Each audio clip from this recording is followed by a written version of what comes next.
Las preguntas. Sí, las esmeraldas, como te decía, las conocían en la India. Las apreciaron muchísimo los egipcios. Las usaron en joyas, en rituales. También las usaron los griegos y los romanos. Entonces, el término entra perfectamente. En cuanto a aquello de tirios y troyanos, ¿sí? Dice que se refiere a, como te decía, a lo que afirma en la Ilíada Homero, en la cual señala cómo los troyanos liderados por Príamo luchaban contra los griegos liderados por el rey Agamenón.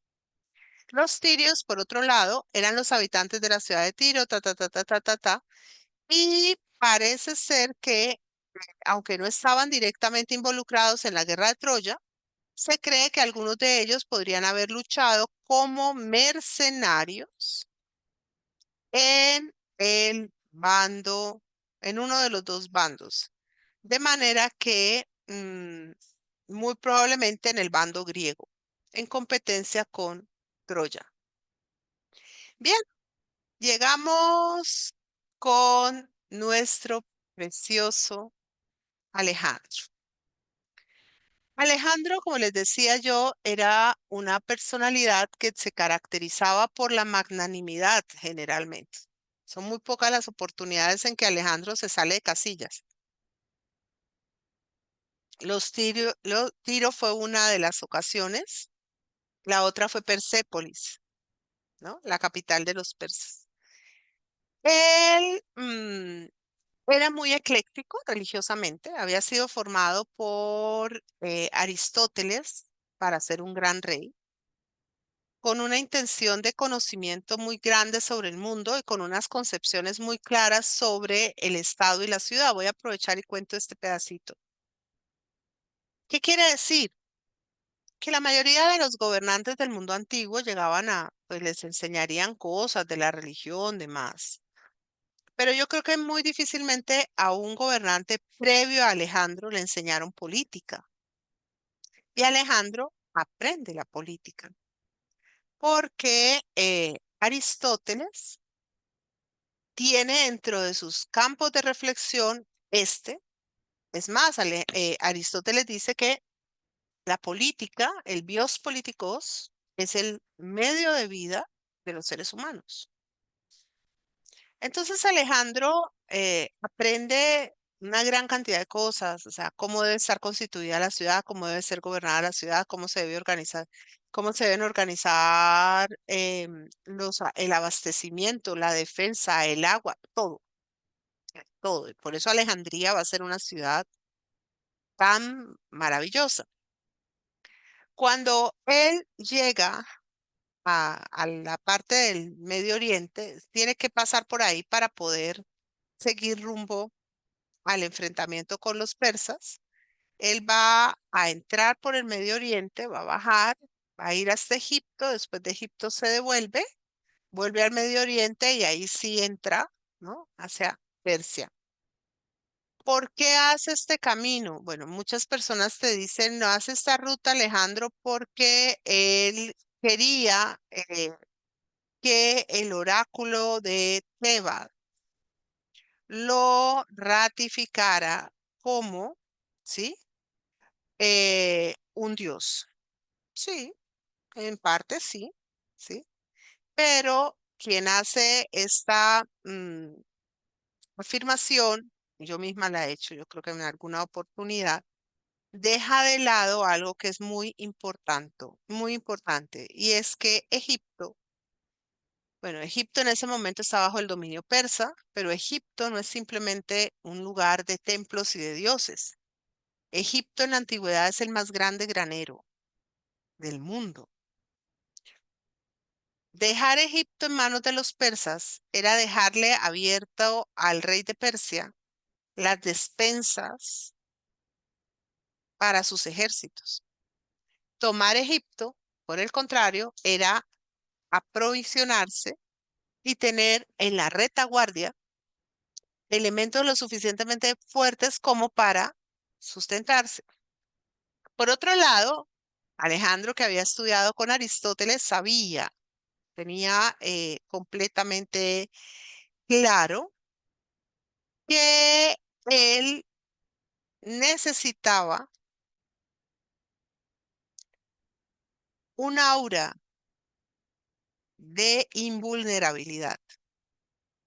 Alejandro es muy distinto a otros grandes prohombres de la historia.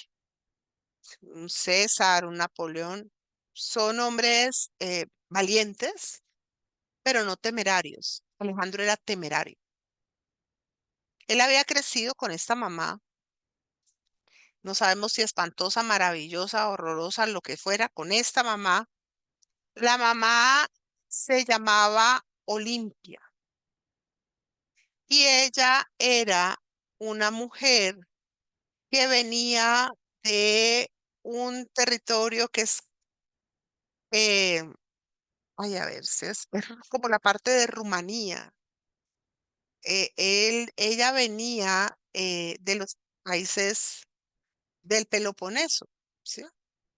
No, del Peloponeso no, me equivoqué, de los balcánicos. Y él era considerada una suerte de bruja. El papá de Alejandro se casó con ella fundamentalmente porque él necesitaba ayuda para hacerse con el trono de Macedonia, porque él es un usurpador, ¿no? Y ella era de Epiro. Esta es la región del noreste de Grecia. ¿Sí? Y ella era una mujer que seguía el culto antiguo de las diosas madres, se envolvía serpientes en los brazos y tuvo una relación muy difícil con el papá de Alejandro. Y todas las fuentes dicen, todas, que ella lo convenció a Alejandro de que él no era hijo del papá, sino hijo de Hércules. Bueno, eso al final no se sabe si eso ella se lo dijo o no se lo dijo, si fue verdad, si fue mentira. Yo creo que ahí hubo un juego entre Filipo de Macedonia, Olimpia y Alejandro, ¿no? Porque es mejor que tu papá sea un dios a que tu papá sea un rey. El caso es que Alejandro era muy atrevido en las batallas y parte de esa osadía que era desconcertante para los enemigos venía de la credulidad o de la acreditación que él se había hecho a sí mismo de ser semidivino. Y cuando él va a Egipto, sí, él va al oráculo de Amón y le dicen que sí, que él es un dios. Pues yo también le había dicho que era un dios, porque es que resulta que los egipcios estaban gobernados por los persas, estaban más aburridos que, sí, como dice uno, que un pingüino en un garaje. Llegaba Alejandro a liberarlos de los persas con una concepción de magnanimidad, mientras los persas veían a los egipcios como ustedes, o sea, como de arriba hacia abajo, ¿sí? Alejandro los miraba como algo maravilloso. Pues claro que le dijeron que era un dios, pues el que llega conquistando tu país le va a decir que no, ni más bobo que fueras. Con eso además se ganaron una cantidad de recursos y demás. El caso es que Alejandro eh, necesita tomar la ciudad de Fenicias. Necesita poder mover tropas y recursos. Y la mejor entrada sobre Babilonia es esta, ¿sí? Y entonces él, como les digo, muy condescendiente, ¿sí? Muy razonable.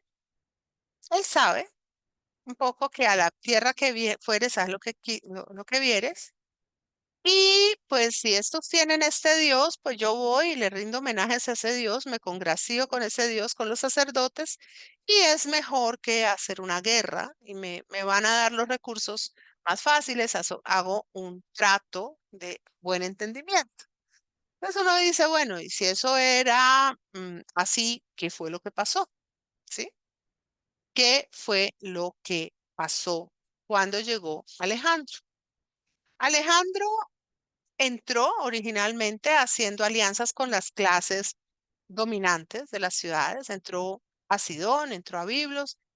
Bravo, bienvenido Alejandro, aquí todos te queremos.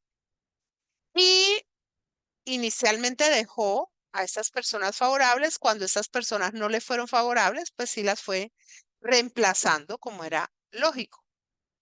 Pero cuando él llega hacia Tiro, se encuentra con que en Tiro no son los sacerdotes los que manejan los templos. El poder no está dividido como en otras ciudades, sino que está unificado.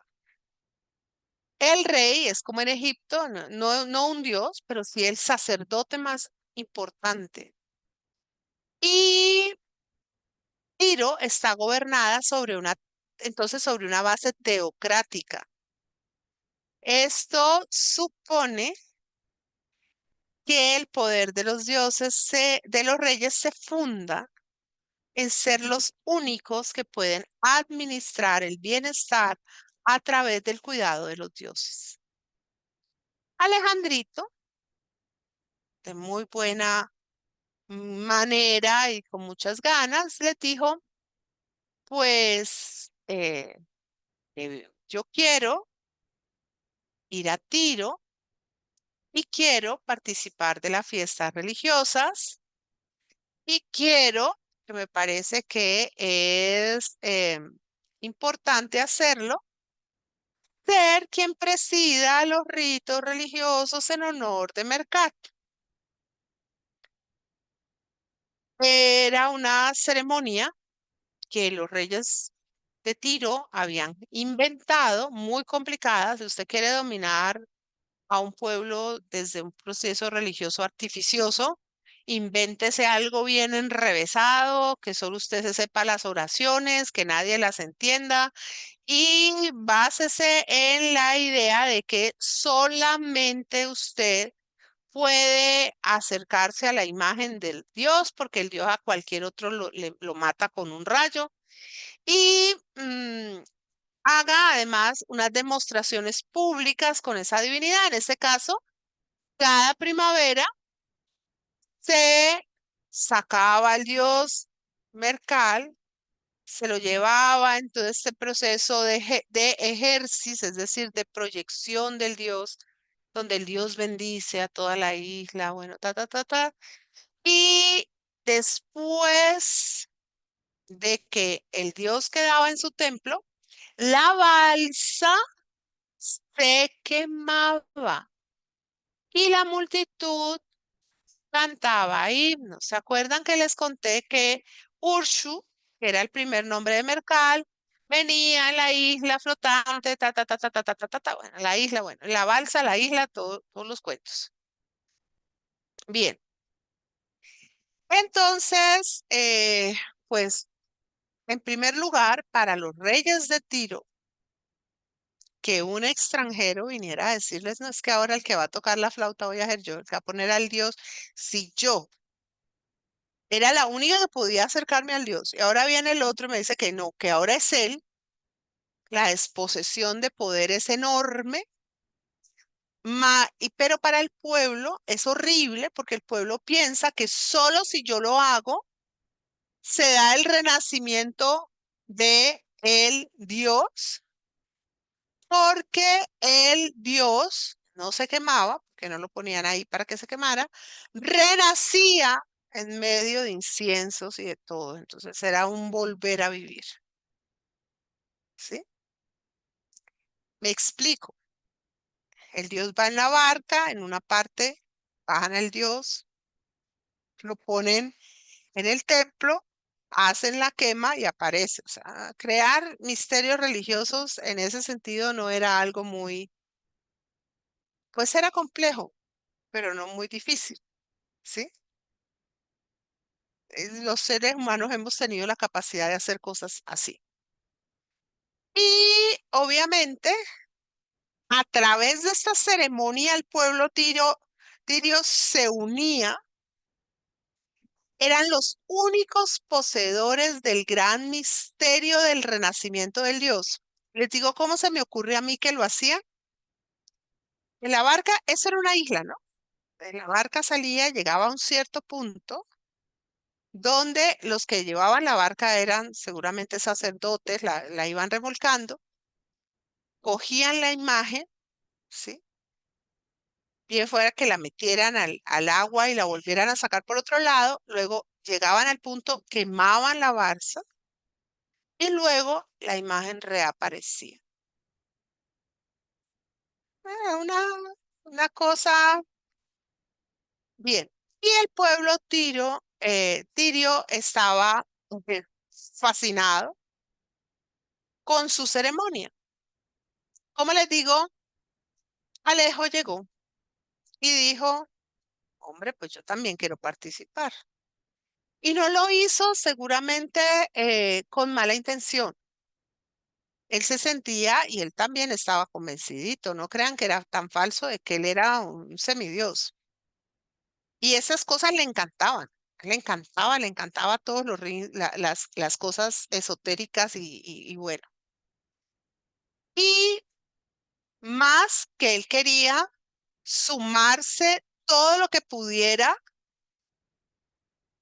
y que y le ayudara para la conquista que iba a emprender. Él era un ratón enfrentando a un elefante. Sabemos que los elefantes le tienen miedo a los ratones, pero en ese momento ese elefante era ignorante de ese temor. Llega en 332, mientras los persas están en todo su esplendor bajo el gobierno de Darío III. Y cuando llega Sidón, Sidón le abre. Cuando llega Biblos, pero cuando llega a Tiro, para él Tiro tiene un valor extra, es la ciudad más grande, más poderosa, más rica, y él pide que Tiro se rinda también. Y los tiros dicen sí, claro, y le mandan regalos, incluso regalos iguales a los de Sidón o hasta superiores. Nadie quiere problemas, somos comerciantes. Todo está muy contento hasta que Alejandro dijo, yo voy a presidir el sacrificio en el templo del dios Mercado. Y los tirios le dijeron, qué pena, pero no, esto no se puede. Eh, si un extranjero se acerca, el dios se va a enojar, lo va a rechazar. No se va a operar el milagro de la renovación, no podemos aceptarlo. Y entonces, pues el pobre rey Asemil le propuso a Alejandro, le dijo, no, mire, usted no puede hacer eso, pero nosotros vamos a ser sus aliados, lo vamos a ayudar, le vamos a dar todas las ayudas, todo lo que usted necesite para su campaña. Alejandro dijo que eso era inaceptable, que a él nadie le decía que no. Y entonces ordenó un asedio sobre Tiro. Eh, Hizo desmantelar la antigua ciudad de Uchu, ¿sí? Y con lo que tomó de escombros de Uchu, además de árboles de cedros del Líbano talados, rellenó el tramo de mar entre el continente y la isla. ¿Qué hacen? Ponen los pilotes de madera impermeabilizada y entre pilotes y pilotes van poniendo las piedras y las van consolidando. Y además, este puente está creado fundamentalmente para lograr que las máquinas de guerra puedan pasar por ahí. Así que gracias a Alejandro ya Tiro dejó de ser una isla. Ahora, la distancia dice que es como, tendría que mirar exactamente si la tengo acá más adelante. Espérate a ver. No, la distancia del continente habría que mirar ahora lo miramos. Bien, resulta que le toma 6 meses tomar la isla. Las murallas de Tiro no eran una cosa pequeña. Y cuando la toma, fue tan brutal la, la, la represión que después de Tiro ninguna ciudad se resistió a Alejandro Magno. Sí, a 2.000 de sus ciudadanos más importantes los hizo crucificar y básicamente el 50% o más de la población fue vendida como esclava. Y ya pues lo que quedó se rindió, ¿sí? Eh, como Tiro cayó, los fenicios lo que hicieron fue moverse de ubicación. Los fenicios tenían una colonia, de eso vamos a hablar ahora. Esa colonia está ubicada en el norte de África y va a ser una de las ciudades más espléndidas del mundo antiguo, Cartago. Las ruinas, los romanos acabaron con Cartago. Ahí vemos Fenicia y las rutas comerciales de los fenicios. Por estas rutas comerciales que tienen que ver con Iberia, por esto que tiene que ver con Cerdeña, con toda esta región, es que van a entrar en guerra Roma y Cartago después. Cuando muere Alejandro en el año 323, obviamente los generales de Alejandro lucharon por quién se iba a quedar con qué de cada parte, ¿no? Ellos al principio se reparten y yo habría hecho lo de Ptolomeo, a mí déjame Egipto y no hay problema, ¿sí? Los otros se iban a quedar, unos querían la parte griega, otros querían el Medio Oriente, otros querían Persia. Y vienen una serie de guerras que se conocen como las guerras de los diadocos. Diadocos, o sea, de los iguales, de los generales, los sucesores de Alejandro. Y el primero que se queda con Tiro es uno general que es Laomedonte de Mitilene, pero a Laomedonte rápidamente lo sacan de circulación y llega a quedar en manos de Antígono I en el año 315. No voy a hablar de esas guerras son complicadas, largas, y si uno no ha visto a Alejandro previamente, pues se queda como muy perdido. Después de Antíoco I, van a ser sus sucesores hasta llegar a Antíoco III, los que controlen el territorio de lo que es el Líbano y de lo que es Tiro, hasta los Seleucidas en 198 a.C. Tras esto, llega Roma. Y voy a poner solo este principio de la llegada de Roma, después vamos a ver lo que es Líbano romano. Espectacular. ¿Qué dice? Antíoco III está ocupado con la expansión de sus propios territorios cuando estalla la Segunda Guerra Púnica, donde tenemos a Aníbal Barca, ¿sí? Contra Escipión, el africano. Y Aníbal va a acudir a los macedonios y los macedonios van a tener tan mala cabeza que se van a meter en esta guerra pensando que Cartago es más fuerte que Roma y esto los va a comprometer a perder muchos territorios. Finalmente, Felipe V de Macedonia manda tropas contra los romanos y convence a Antíoco III, que estaba como gobernante de la parte de lo que había sido el imperio persa, lo que es el imperio seleucida, y le dice que se comprometan a apoyar a Roma. Y allí viene un juego de ides y diretes entre cartagineses, romanos, macedonios, que hace que al final del cuento, no me voy a meter mucho en el detalle, los macedonios terminen enfrentados a los romanos. Y esto va a ocurrir en una batalla que es la batalla de Magnesia. En la batalla de Magnesia, Antíoco III tiene elefantes, tiene a Aníbal Barca como jefe de su ejército. Aníbal está ahí como mercenario. Él ha ido a terminar su vida en este lugar cuando ya Cartago ha perdido, o sea, ya ha perdido Cartago contra Roma.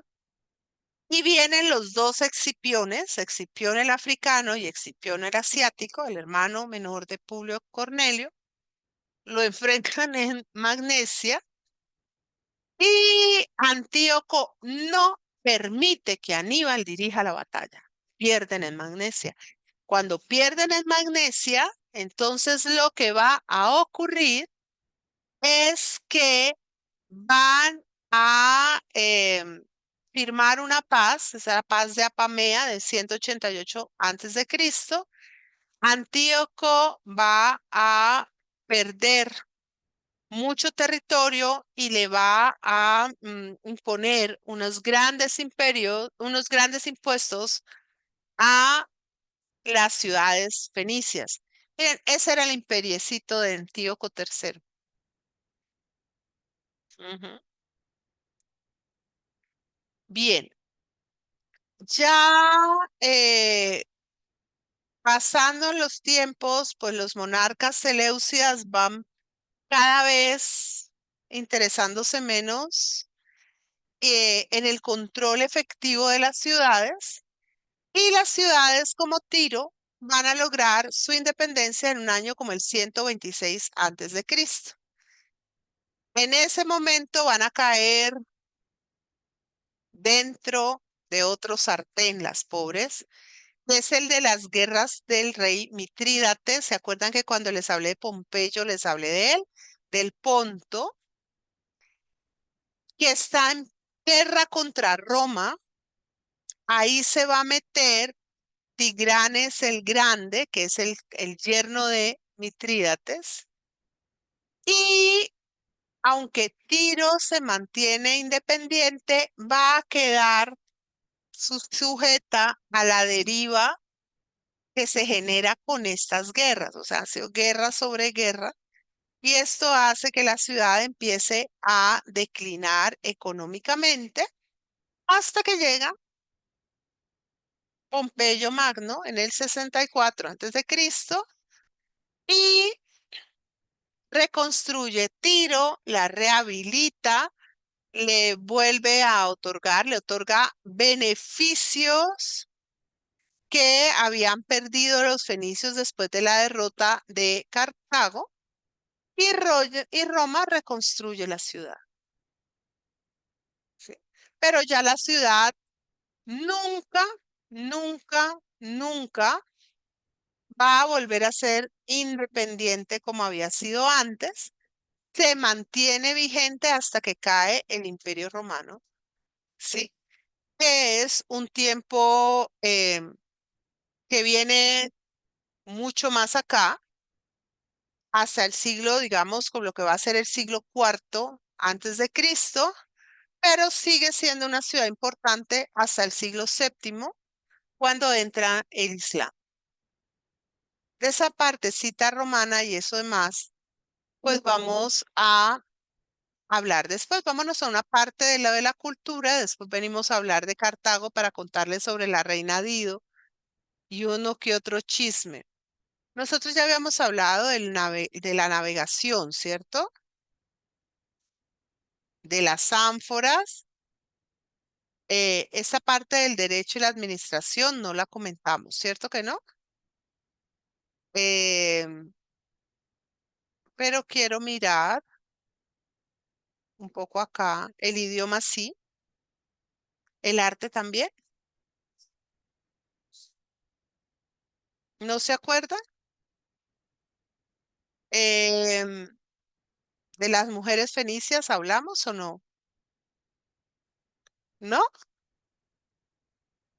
Bueno, voy a hablar un poco del arte, voy a hablar un poco de las mujeres. Hablemos de las mujeres, que es cortico. Es cortico porque el arte sí lo habíamos visto. Y ya de Cartago les cuento la próxima, en la próxima clase. Bien, sabemos que las mujeres fenicias no tuvieron unas condiciones de vida bastante eh, amplias en relación, digamos, con otras mujeres de la antigüedad. Estaban involucradas en los diferentes espacios de la vida y podemos presuponer que gozaban de mucha libertad. Tantas como los egipcios, no. Probablemente no tantas como las egipcias, pero muchas más que las griegas. Las mujeres, los fenicios están emparentados por allá con los etruscos. Y las mujeres aparecen en el arte, en las representaciones de arte fenicio, sentadas en los banquetes junto con los hombres, bailando, divirtiéndose.